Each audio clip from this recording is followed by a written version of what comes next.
Ready, start.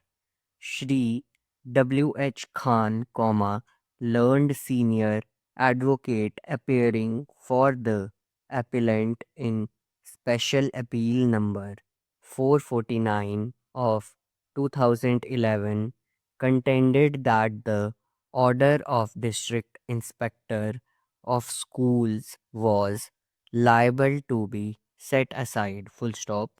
He submits that there being two rival claimants regarding elections of the Committee of Management dated 31/10/2010, the District Inspector of Schools had no jurisdiction to adjudicate the dispute, and he was obliged to make a reference of the regional level committee in accordance with the government orders dated 1912 2000 and 2010-2008. Full stop.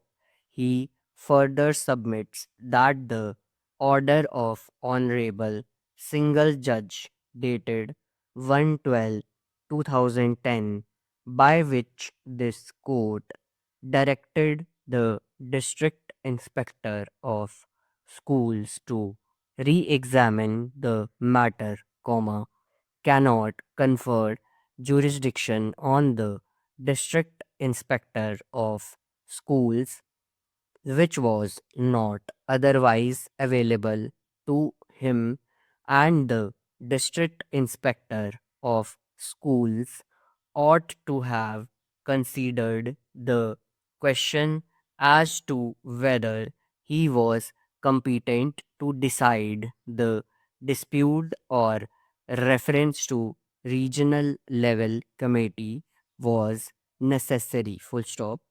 He submits that the order of district inspector to regional level committee was necessary. Full stop. He submits that the order of district inspector of schools dated 11/2/2011 deserves to be set aside by honorable single judge, and honorable single judge erred in not setting aside the said order. Full stop. Next. Shri Shashi Nandan, assisted by Shri Arun Kumar Singh, appearing for the respondents, submitted that the District Inspector of Schools had full jurisdiction to decide the dispute. Full stop. He submits that according to the government order dated 2010-2008, the District Inspector of Schools has been conferred with the jurisdiction to determine the claim of elections of Committee of Management, and the order dated 11/2/2001 was well within his jurisdiction. Full stop. He further submits that the writ petition did not raise any objection to the jurisdiction of the district inspector of schools, when the matter was being heard. Full stop. He further submits that in the writ petition filed by the writ petitioner, challenging the order of district inspector of schools dated 3/11/2010, no ground was taken that district inspector of schools had no jurisdiction to determine the dispute. Full stop.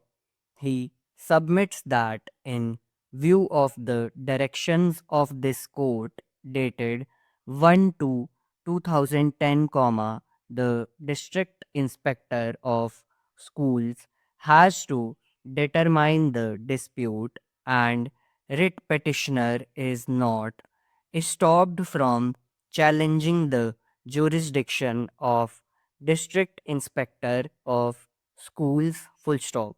The submissions of learned counsel for the parties center around to the issue as to whether in the facts of the present case and the dispute full stop.